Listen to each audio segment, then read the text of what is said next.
Hello bright scholars, कैसे हो आप सब। तो आज हम पढ़ने वाले हैं एसिड, बेसिस एंड सॉल्ट। तो देखो, एसिड क्या होता है, यू मस्ट बी वंडरिंग, है ना। तो आपने अपने लेबोरेटरी वगैरह में देखा होगा ना कि कितने सारे, जब आप कभी एक्टिविटी वगैरह परफॉर्म करने जाते हो, है ना, तो आपने बहुत सारे केमिकल्स देखे होंगे, जो कि होता है आपका HCl हो गया, H2SO4 हो गया, HNO3 हो गया, है ना। तो ये क्या होते हैं, आपके कुछ कॉमन एसिड्स है, ठीक है। तो बेटा ऐसा नहीं है कि जो ये एसिड है आपके सिर्फ, है ना, लेबोरेटरी में ही प्रेजेंट होते हैं, जो ओनली फैक्ट्रीज में ही मैन्युफैक्चर्ड है, ऐसा कुछ भी नहीं है। आपके जो एसिड है ना, वो आपके खाने में भी प्रेजेंट होते हैं। कैसे? जैसे आप जो खाना खाते हो, जैसे आप फ्रूट्स का एग्जांपल ले लो, है ना, जैसे लेमन हो गया, ऑरेंज हो गया, ग्रेप्स हो गया, है ना, खट्टी वाली जो इमली आती है वो हो गई। इन सब में बेटा अलग अलग डिफरेंट टाइप ऑफ क्या होते हैं, एसिड प्रेजेंट होते हैं। उनके बारे में हम डिटेल में हम थोड़ा सा बाद में पढ़ेंगे, ठीक है। उसके बाद जैसे आपके वेजिटेबल्स ले लो, टमाटो हो गया, स्पिनच, पालक हो गया, उसमें क्या होता है, ऑक्सैलिक एसिड होता है आपका, ठीक है। तो वेजिटेबल्स में भी प्रेजेंट होते हैं, फ्रूट्स में भी प्रेजेंट होते हैं। एंड अगेन आप जो पीते हो बेटा, आप जो कोल्ड ड्रिंक वगैरह पीते हो ना, तो उनमें भी एसिड होते हैं, ठीक है। उनमें कौन सा एसिड होता है, कार्बोनिक एसिड होता है, ठीक है।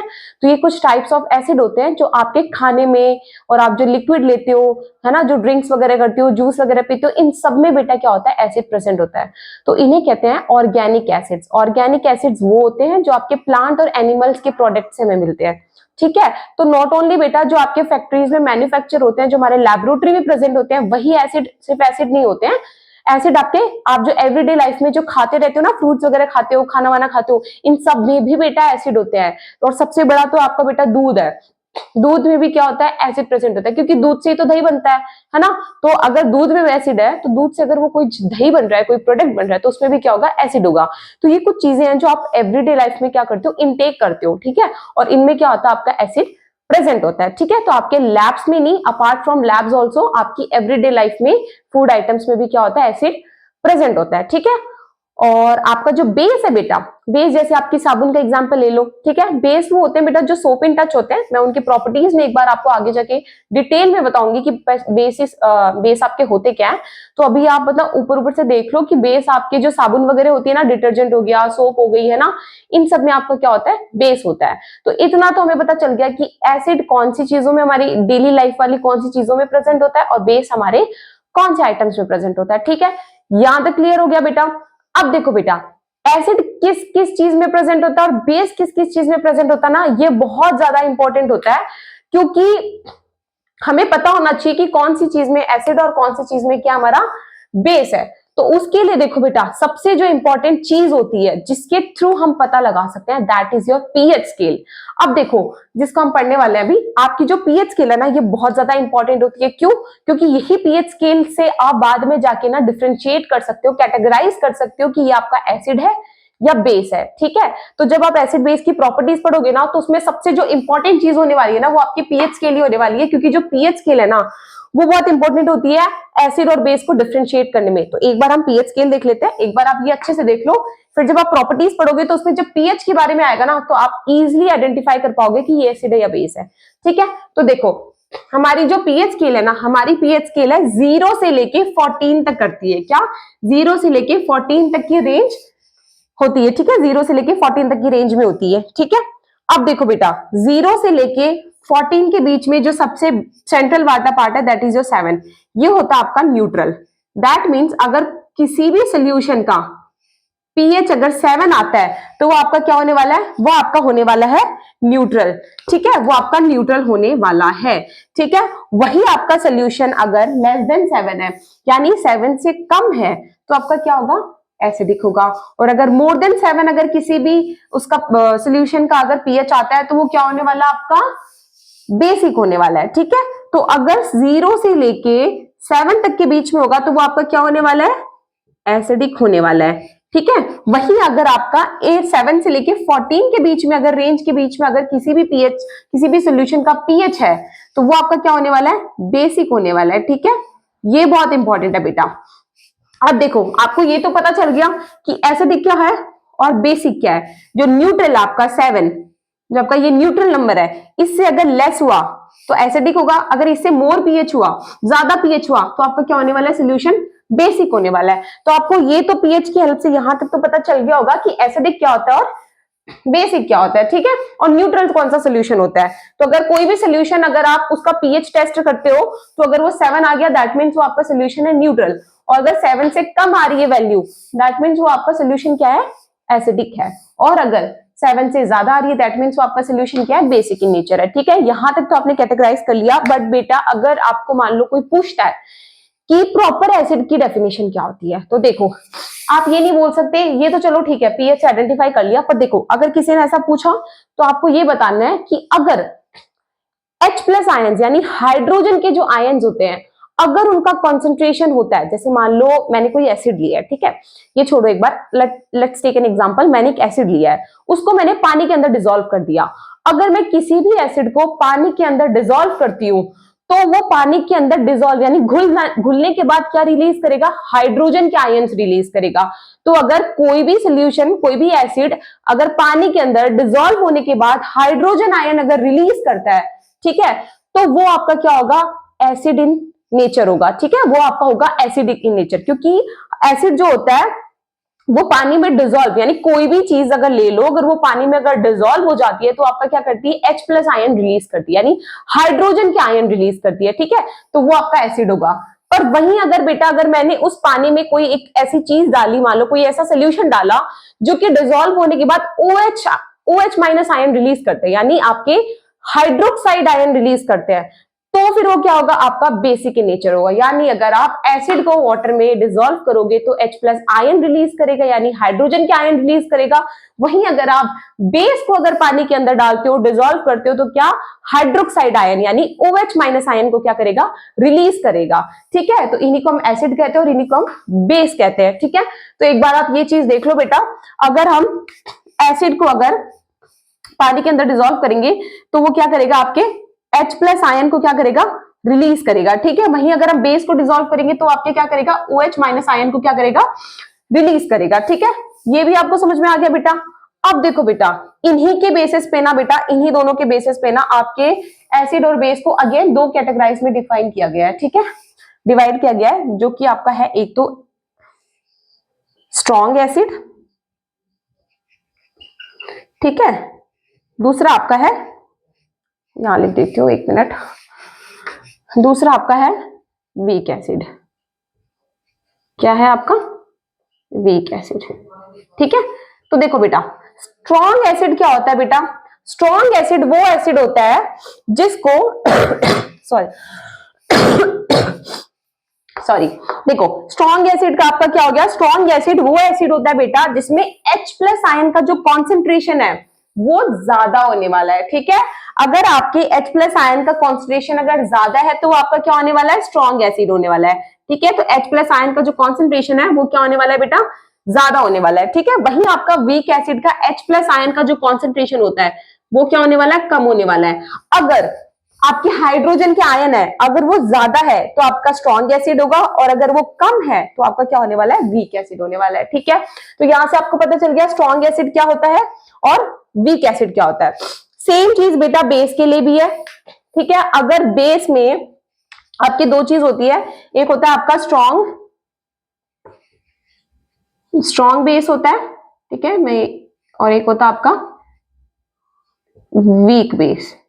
ठीक है, तो अगर स्ट्रॉन्ग बेस हुआ बेटा आपका, ठीक है, स्ट्रॉन्ग बेस हुआ तो आपके जो OH- आयन है यानी हाइड्रोक्साइड आयन है वो क्या होंगे, ज्यादा रिलीज होंगे, और वहीं पे अगर आपका वीक है बेस तो आपके OH- आयन क्या होंगे, कम रिलीज होने वाले हैं। ठीक है, तो आपको पता चल गया strong acid, weak acid, strong base and weak base कैसे आपस में क्या है, कैटेगराइज किए गए हैं। ठीक है, अगर बेटा हम पीएच की हेल्प से देखें, ये तो हो गया कि हम लोगों ने इनको H+ आयन OH- आयन के बेसिस पे हमने क्या किया, डिफरेंशिएट कर लिया। बट वहीं पे अगर हम इस पीएच स्केल की हेल्प से देखेंगे किस नंबर से किस नंबर तक आपका स्ट्रॉन्ग एसिड है और कहां से कहां तक आपका स्ट्रॉन्ग बेस है और वीक बेस है। ठीक है, तो वो ऐसा होगा कि आपका ये 0 से लेके, हाँ 0 से लेके 3.5, 0 से लेके अगर 3.5 है तो आपका क्या होने वाला है, स्ट्रॉन्ग एसिड होने वाला है। क्या होने वाला आपका, स्ट्रॉन्ग एसिड होने वाला है। ठीक है, वहीं पे आपका 4 से लेके 7 तक की अगर कोई भी पीएच वैल्यू आती है किसी भी सोल्यूशन की, तो वो आपका वीक बेस होने वाला है। क्या होने वाला है आपका? Weak base. तो ये तो आपका स्ट्रॉन्ग एसिड होगा और ये आपका वीक एसिड होगा। सॉरी बेटा, मैंने बेस बोल दिया। तो ये आपका स्ट्रॉन्ग एसिड होने वाला है और यही आपका 4 से लेके 7 तक आपका क्या होने वाला है? वीक बेस होने वाला है।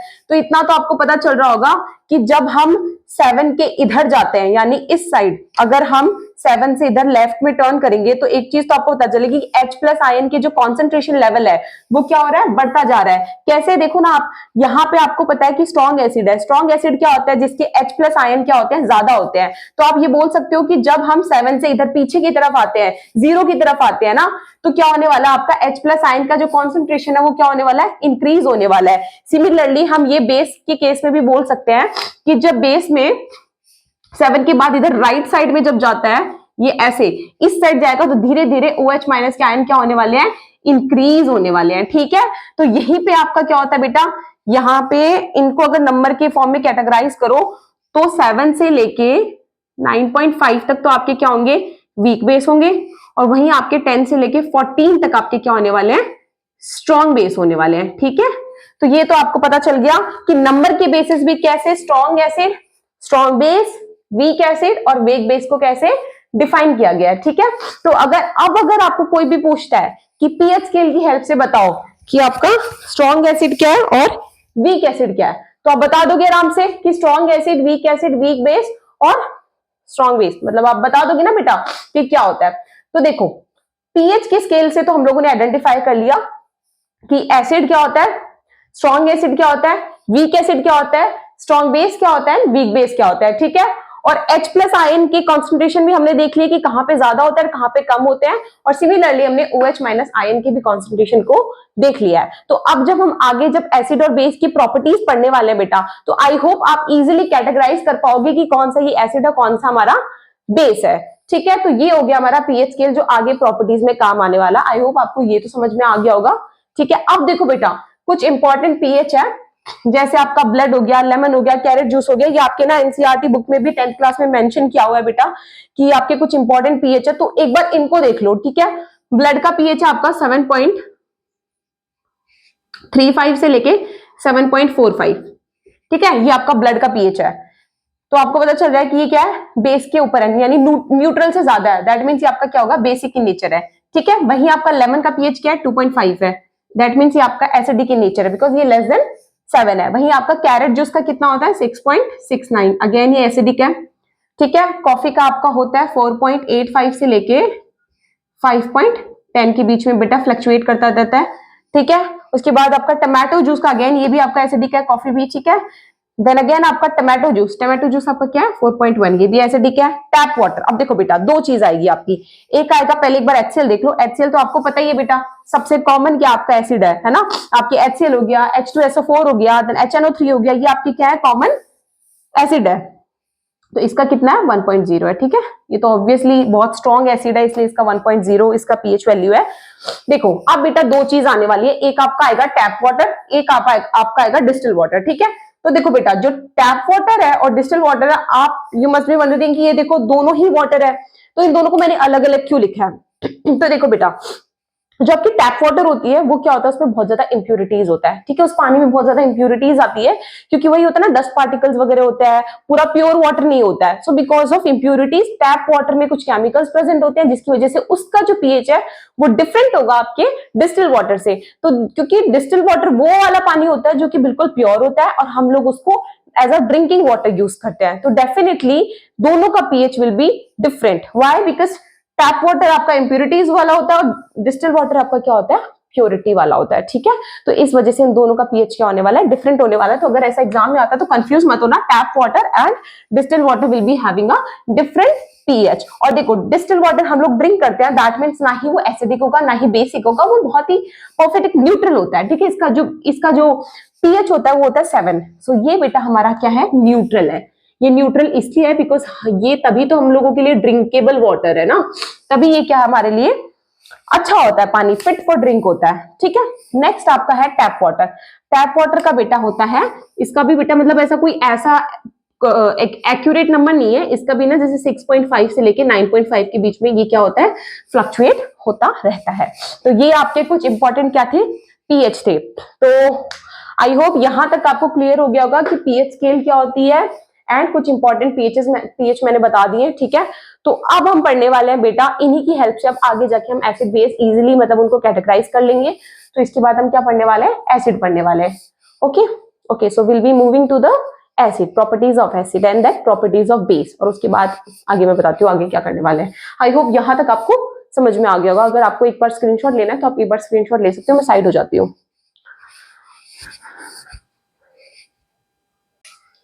हाँ, तो ओके बेटा, अब हमने पीएच ऑलरेडी हम लोगों ने पढ़ लिया है, तो now we are moving to acid. Okay, so properties of acid. पहली प्रॉपर्टी है सोर इन टेस्ट। सोर इन टेस्ट का मतलब होता है खट्टापन।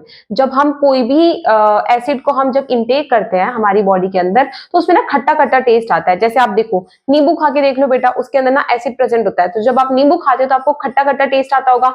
इमली हो गई, ग्रेप्स हो गई, ऑरेंजेस हो गए, है ना, जिनके अंदर ये कुछ ऐसे फ्रूट्स है बेटा, कुछ कॉमन फ्रूट्स है जिनके अंदर क्या होता है, एसिड प्रेजेंट होता है। तो जब हम इन्हें इनटेक करते हैं, जब हम इन्हें खाते हैं, तो आपने देखा होगा कि इनका टेस्ट कैसा होता है, इनका टेस्ट होता है सोर, यानी कि खट्टा टेस्ट होता है। सो इसीलिए एसिड वो होते हैं जिनका टेस्ट क्या होता है, सोर होता है, यानी कि खट्टा टेस्ट होता है।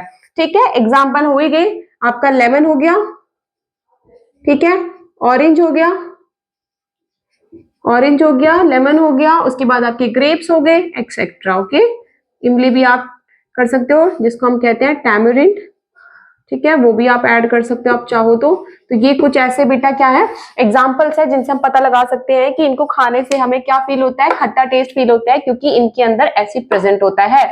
और ये हमारे एसिड की पहली प्रॉपर्टी है कि जब हम एसिड को इंटेक करते हैं, हम उसको खाते हैं, तो उसमें क्या आता है, हमें खट्टा खट्टा फील होता है। ओके, नेक्स्ट हमारा है turns blue litmus paper into red. तो देखो बेटा, आप मार्केट में जाओ, आपको पता है दो टाइप के लिटमस पेपर आता है, एक आता है आपका रेड और एक आता है आपका ब्लू। तो बेटा होता क्या है कि अगर आपने ब्लू लिटमस पेपर लिया है और उसके अंदर कोई सोल्यूशन डाला है, और अगर आप ब्लू लिटमस पेपर के ऊपर कोई सोल्यूशन डालोगे चेक करने के लिए, तो अगर वो ब्लू लिटमस पेपर रेड में चेंज हो जाता है, किस में चेंज होता है, रेड में। तो अगर वो रेड में चेंज होता है, दैट मीन्स कि वो क्या शो करता है, प्रेजेंस ऑफ एसिड। अगर हमारा blue litmus paper red litmus paper में कन्वर्ट हो जाता है, अगर उस पर कोई सोल्यूशन डालते हैं, तो इससे हमें पता चलना चाहिए कि वो सोल्यूशन हमारा क्या है, वो हमारा सोल्यूशन एसिडिक सोल्यूशन है, क्योंकि एसिडिक सोल्यूशन की ही ये प्रॉपर्टीज होती है जिसमें वो कन्वर्ट करता है ब्लू लिटमस पेपर को रेड लिटमस पेपर पे। बट अगर मान लो कुछ बच्चों के दिमाग में ये चीज आती है कि मैम अगर मान लो हम लोगों ने रेड लिटमस पेपर ही ले लिया और उसके ऊपर हमने कोई एसिडिक सोल्यूशन डाला, तो फिर क्या होगा, क्योंकि देखो ब्लू लिटमस पेपर तो क्या होता है, एसिडिक सोल्यूशन डालने के बाद रेड में कन्वर्ट हो जाता है। पर अगर हमने लिटमस पेपर ही रेड ले लिया, तो क्या होने वाला है, तो वो रेड का रेड ही रहेगा, है ना। तो हम उससे भी हमें पता चल सकता है, क्योंकि देखो बेस में क्या होता है, रेड कन्वर्ट हो जाता है ब्लू के अंदर। तो हमें यहां से ये पता चल जाता है कि अगर रेड से रेड ही रहा सोल्यूशन डालने के बाद भी, दैट मीन्स वो सोल्यूशन क्या है, हमारा एसिडिक सोल्यूशन है। ठीक है, तो ये याद रखना बेटा, बहुत इंपॉर्टेंट है। हमारा जो ब्लू लिटमस पेपर होता है ना, वो किस में कन्वर्ट होता है, रेड में कन्वर्ट हो जाता है, दैट मीन्स वो सोल्यूशन कौन सा है हमारा, वो सोल्यूशन हमारा है एसिडिक सोल्यूशन। ओके, तो ये आप अपने दिमाग में रखना।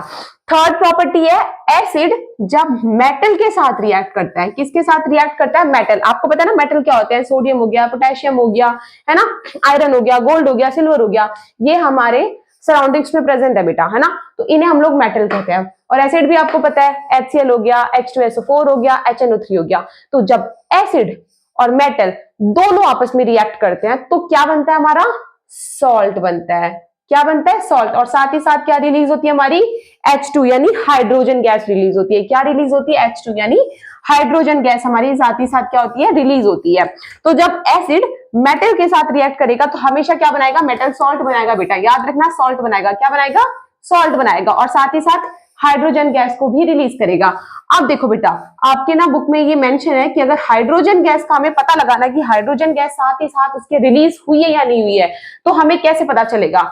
तो आप ना एक मैच स्टिक लो, माचिस लो, ठीक है, उसकी तिल्ली लगाओ, उसको जलाओ, ठीक है, और उसको ना सोल्यूशन के पास लेके जाओ। जब ये रिएक्शन हो रहा होगा ना, उस रिएक्शन के पास लेके जाओ, और जैसे ही आप ना उस मैच स्टिक को उसके पास लेके गए और आपने देखा कि वहां से क्या निकल रहा है, एक पॉप की साउंड आएगी। क्या आएगी? पॉप की साउंड। ऐसे पॉप करके एक साउंड आएगी, जिससे हमें पता चल जाएगा कि वहां पे हमारा हाइड्रोजन प्रेजेंट है कि नहीं है।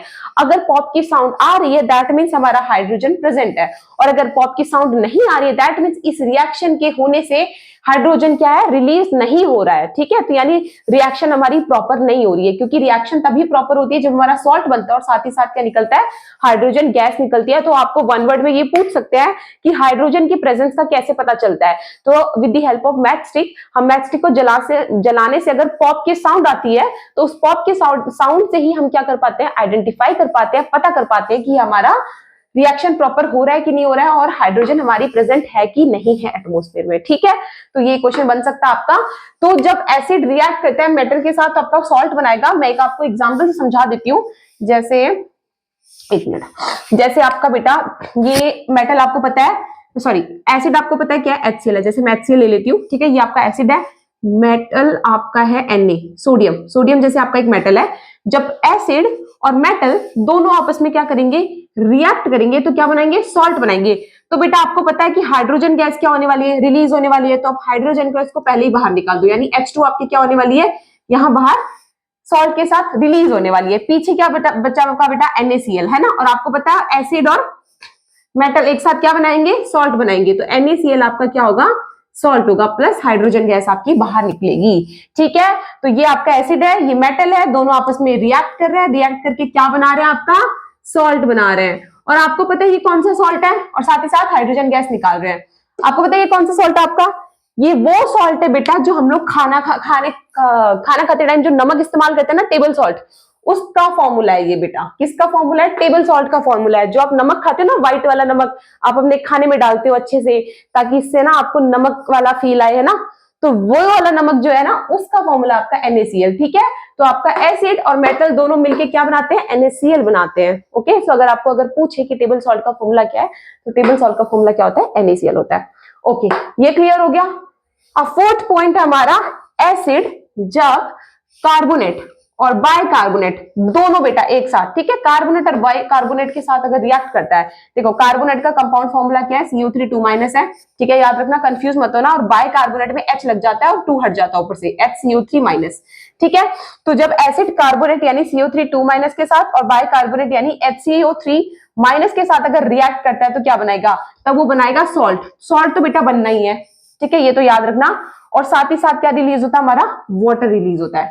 अब एक चीज सोचो आप, यहाँ क्या है, कार्बन है ना, कार्बोनेट का इस्तेमाल हो रहा है, यहाँ क्या हमारा कार्बन है, बाइकार्बोनेट में भी क्या हमारा कार्बन है। तो जब इसमें भी कार्बन है, इसमें भी कार्बन है, तो CO2 भी तो साथ ही साथ रिलीज होगा ना। इससे आप याद कर सकते हो, ऐसे याद कर सकते हो कि जब दोनों जगह कार्बन यूज हो रहा है दैट मीन्स आपका साथ ही साथ सॉल्ट और वाटर के साथ ही साथ क्या रिलीज होगा, आपका कार्बन डाइऑक्साइड भी रिलीज होने वाला है। ठीक है, तो ये कुछ प्रॉपर्टीज थी बेटा। Sour in taste, turns blue litmus into red. Acid जब मेटल के साथ होता है रिएक्ट तो सॉल्ट और हाइड्रोजन गैस रिलीज करता है, और जब बाइकार्बोनेट और कार्बोनेट के साथ रिलीज होगा तो salt, carbon dioxide and water, ये तीनों चीजें क्या करेगा, बनाएगा। ठीक है, ये आपके एग्जांपल है, HCl हो गया, H2SO4 हो गया, HNO3 हो गया, एक्सेट्रा। ये कुछ हमारे कॉमन एसिड है। ठीक है, आई होप यहां तक बेटा आपको क्लियर हो गया होगा कि एसिड क्या होता है, एसिड की प्रॉपर्टीज क्या होती है। ठीक है, और एक बहुत इंपॉर्टेंट चीज, सॉरी मैंने मिस कर दिया, that is the pH। PH की वैल्यू, यहां एसिड में जो पीएच की वैल्यू होती है वो क्या होगी आपकी, लेस देन 7 होगी। लेस देन क्या होगी, 7 होगी। लेस देन 7 का मतलब क्या होता है बेटा, 7 से कम होने वाली है। ऑलरेडी हमने क्या कर लिया है, पीएच हमने ऑलरेडी डिस्कस कर लिया है। तो अब आपको यहाँ क्लियरली देखो, मैंने लिखा है ना, पीएच की वैल्यू लेस देन 7 है। आपको पूरा पीएच के बारे में एकदम अच्छे से पता है। तो आई होप इसको मुझे डिटेल में आई थिंक आपको समझाने की जरूरत नहीं है, मैंने ऑलरेडी आपको समझा दिया है। तो ये पॉइंट मैं यहाँ मेंशन करना भूल गई, तो ये भी याद रखना, पीएच की एसिड में क्या वैल्यू होती है, लेस देन 7 होती है। ठीक है, तो ये आपका पूरा एसिड के बारे में था। Now we will be moving to the base की प्रॉपर्टीज। चलो अभी एक बार आप इसका स्क्रीनशॉट ले लो।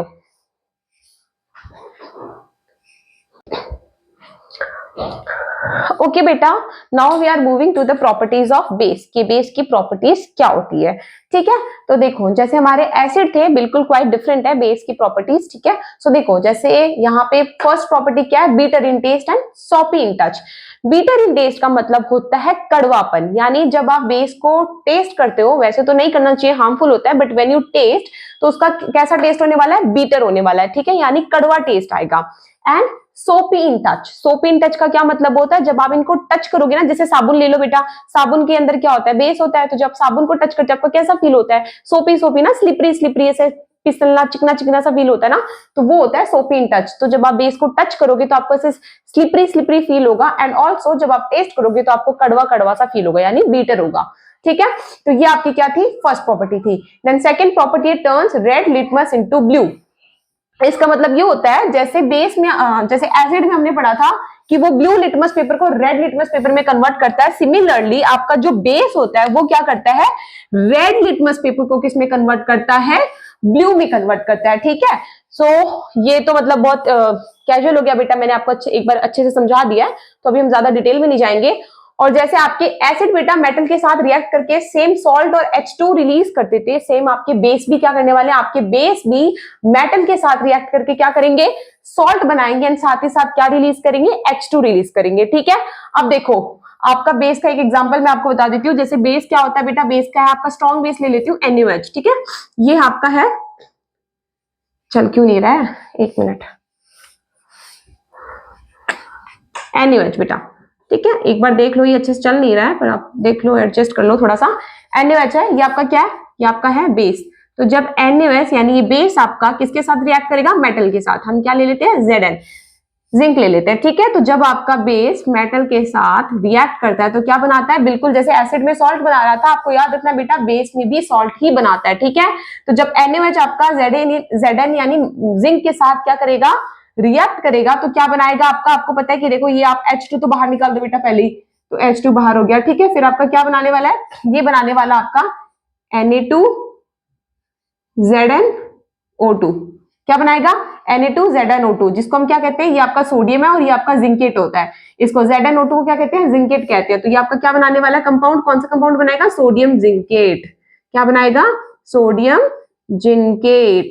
ओके, और अगर आप इक्वेशन को एक बार देखो, ये बैलेंस नहीं, अगर आप बैलेंस करोगे तो Zn का 2 यहाँ पे है ऑलरेडी, ये बैलेंस है, बस आप यहाँ पे एक 2 लगा दो तो Na का 2 हो गया, यहाँ पे भी 2 हो गया। ठीक है, तो ये आपका क्या हो गया बेटा, सॉल्ट जब मेटल के साथ, सॉरी बेस जब मेटल के साथ रिएक्ट करता है तो आपका सॉल्ट बनाता है। मैंने आपको एक एग्जांपल से भी क्या किया, इसको समझा दिया अच्छे से। ठीक है, तो ये वाला भी हो गया बेटा। अब फोर्थ देखो बेटा, जैसे एसिड में बेटा हो रहा था वैसे सेम बेस में भी सेम चीज ही होती है। जब बेस आपका कार्बोनेट और बाइकार्बोनेट के साथ रिएक्ट करता है तो सिमिलर सेम चीज बनाएगा, क्या बनाएगा, आपका सॉल्ट बनाएगा, साथ ही साथ कार्बन डाइऑक्साइड रिलीज करेगा, एंड आपका H2O रिलीज करेगा, यानी वाटर भी बनाएगा। ठीक है, तो सेम चीज थी बेटा। और देखो बस यहाँ पे एक चीज है, सॉरी मैंने यहाँ पे ये लिख दिया है, जैसे उसमें था ना एसिड में क्या था बेटा, जो pH था वो क्या था, <7 था, वहीं पे आपका यहाँ पे pH क्या होगा, <7 होने वाला है। क्या होने वाला है,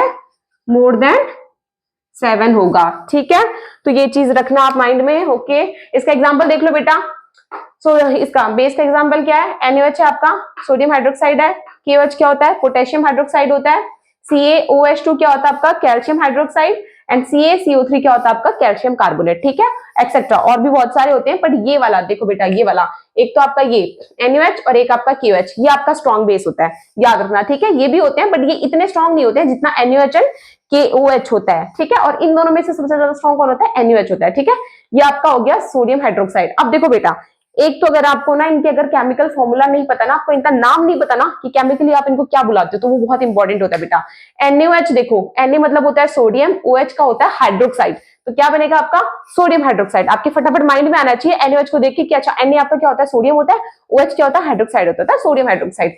KOH के आपको पता है क्या होता है, पोटेशियम होता है, और OH तो आपको पता है ये हाइड्रोक्साइड होता है, तो क्या बनेगा आपका पोटेशियम हाइड्रोक्साइड। और C आपका क्या होता है, कैल्शियम होता है, और OH2 आपका क्या होता है, हाइड्रोक्साइड, तो क्या हो जाएगा, कैल्शियम हाइड्रोक्साइड। वैसे ही आपका Ca क्या होता है, अगेन कैल्शियम होता है, CO3 आपका कार्बोनेट होता है, तो कैल्शियम कार्बोनेट। तो ये बेटा आपको ना आने चाहिए, अगर ये ऐसे आप नाम नहीं बना पाओगे ना सिंबल्स को देख के, तो फिर बहुत प्रॉब्लम होगी। तो आप एक बार ये देखना, आपको ये आने चाहिए। ओके, तो चलो ये हमारी होगी बेस की प्रॉपर्टीज। तो हमने आज क्या किया, आज हम लोगों ने पीएच पढ़ लिया, एसिड की प्रॉपर्टीज पढ़ ली एंड बेस की प्रॉपर्टीज पढ़ ली। और अब हम कल पढ़ेंगे टाइप्स ऑफ एसिड बेसिस और इनमें एक बार डिफरेंशिएट कर लेंगे। तो अब जो भी होगा बेटा हम नेक्स्ट क्लास में करेंगे। आई होप आपको यहाँ तक क्लियरली समझ में आ गया है। Okay, thank you for watching, bye bye, मिलते हैं कल की क्लास में। पार्ट 2 जरूर देखना। ओके, अभी ये कंप्लीट नहीं हुआ है चैप्टर। ओके, बाय बाय बेटा।